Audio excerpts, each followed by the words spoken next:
America वाकई शांति चाहता है या फिर रशिया यूक्रेन की जंग उसके लिए सिर्फ एक वेपन बेचने का बिजनेस है?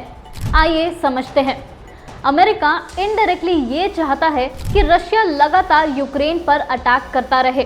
नतीजा ये होगा कि पूरे यूरोप में डर का माहौल बना रहेगा और यही खौफ यूरोपियन देशों को बार बार अमेरिका की तरफ देखने पर मजबूर करेगा, जैसे वो पहले से करते आ रहे हैं।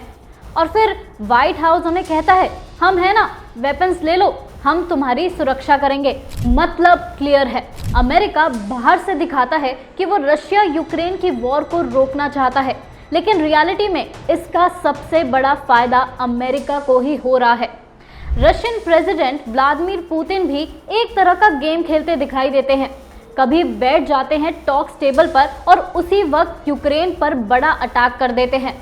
अलास्का में अमेरिका के साथ मीटिंग के बाद पुतिन ने कुछ ही घंटों में यूक्रेन पर बड़ा हमला कर दिया। उसके बाद दूसरा अटैक व्हाइट हाउस की मीटिंग के तुरंत बाद हुआ और तीसरा अटैक अभी 2 दिन पहले हुआ, जिसमें 23 लोग मारे गए, जिनमें बच्चे भी शामिल थे। ये जुलाई के बाद कीव पर सबसे बड़ा अटैक था। ये क्लियरली दिखाता है कि रशिया को टॉक्स में कोई इंटरेस्ट नहीं है। तो सवाल ये है, अमेरिका क्या करेगा? जवाब सिंपल है, अमेरिका यूक्रेन को बचाने के नाम पर वेपन्स बेचता रहेगा और दुनिया को दिखाएगा कि वो शांति के लिए कुछ भी कर सकता है।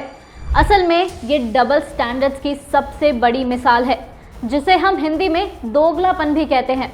इसी साल जून में नेटो की मीटिंग में क्लियरली कहा गया कि सभी मेंबर देशों को अपना डिफेंस बजट 5% बढ़ाना होगा। इस डिसीजन का सबसे बड़ा फायदा अमेरिका को ही मिला, क्योंकि अब यूरोप ओनली अमेरिका से डिफेंस शॉपिंग कर रहा है।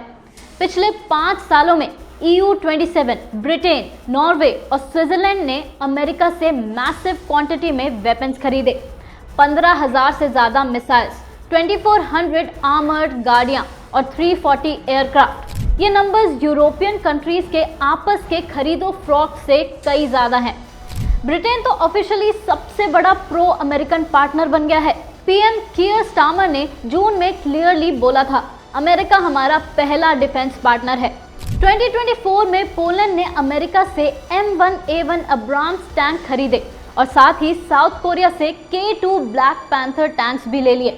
एक्सपर्ट कहते हैं कि जल्द ही पोलैंड के पास फ्रांस, ब्रिटेन और जर्मनी की कंबाइंड आर्मी से ज़्यादा टैंक्स होंगे। तो अब सवाल आपके लिए, क्या अमेरिका वाकई रशिया यूक्रेन की वॉर को ख़त्म करना चाहता है या फिर वो चाहता है कि रशिया का खौफ यूरोप में बना रहे ताकि उसके वेपन्स का धंधा चलता रहे?